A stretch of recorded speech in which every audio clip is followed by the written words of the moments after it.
what are kind of things that companies the mistakes that they should be careful about? And then maybe have you seen any stories, or do you see that, okay, maybe if this didn't land it the way I wanted, that's just result into more attrition right at the beginning. Yes. So, I'm a coach first and foremost as it pertains to this profession. So first I'm a marketer, then I'm a coach, then I'm a consultant. And so from a coaching perspective, I say this because what you believe, the biases that you have, the tip or tape of butts that are happening are going to influence how you do what you do. And so the number one thing I think is important for companies is to actually check their beliefs and philosophies around Gen Zs. And this happens in rooms all the time, right? Large organizations, small organizations, we always talk about our people. We talk about our staff. We are assessing them. We're dealing with conflicts with them.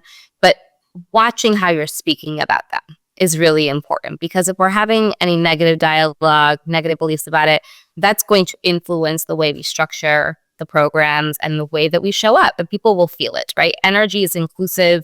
Your thoughts are not just in your head. People can feel them, they can sense them, and then that equals a reaction. So being really mindful about how we are viewing those populations as leaders, HR professionals, founders, interviewers, et cetera, is very important. And I don't want to brush over that. It's actually like the most foundational piece. So being honest about it and being willing to sort of be curious about this population and learn more about them. And for some of us, people are having children later in life. Some people are not.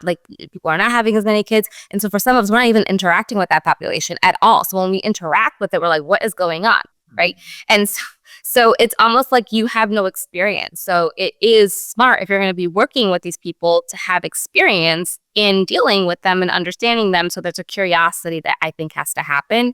And most companies do not take the time to do that. We really just complain about them. And I'm saying it that way because it is, part of the general kind of like chatter we're having out there in the world about Gen Zs and Gen Zs in the workplace. So that's the first piece.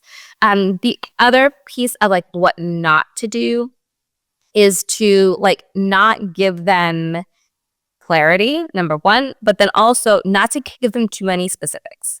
Like a little bit of directionally accurate is sufficient, because if you're very specific with this population and give them like a very detailed job description, they're really going to come back to you and say, you told me to do these 5 things and I did them.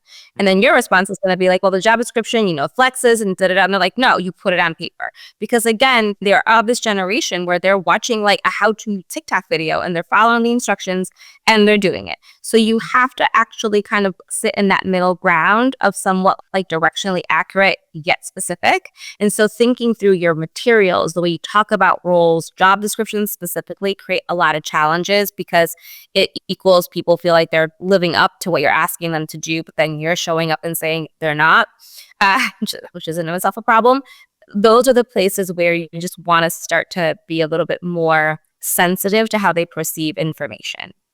And then the last piece is that you don't want to skip over not giving them recognition. We all have needs for recognition and appreciation. When I work with clients, this is one of the areas. I call it people's rhythms. We all have styles or processing, like cognitive ways that we process information. It runs the gamut from learning styles to communication styles to processing styles, but also to how we like to receive recognition and appreciation. And there's that great book, The 5 Love Languages, that many people have read at one point or another. And then I believe there's an adaptation for the workplace setting. But there are different ways that people want to receive recognition. Incentives and rewards are really important to Gen Zs. For me, for most of the millennials, just getting acknowledged and someone saying good job sort of like feeds your soul, and we're like over the moon. But that doesn't go the same length, and it doesn't hit in the same way for Gen Zs. They do need the incentives and rewards. They also don't really need the FaceTime. So if you're someone that was of the generation of a butt in a seat and like, I'm investing in you because I'm sitting with you, I'm here helping you out, it's not going to hit in the same way. It's going to feel more annoying. They also really need to be invested in. So acts of contribution make a difference for them. So making sure that they feel supported by things like coaching, retreats, workshops, conferences. Typically, these things are saved for more mid-level managers or senior people. But in the Gen Z world, they want to be a part of it. They want to be included. They care about community and being like enveloped in the space. So opening up those opportunities are all ways to make them feel recognized and appreciated.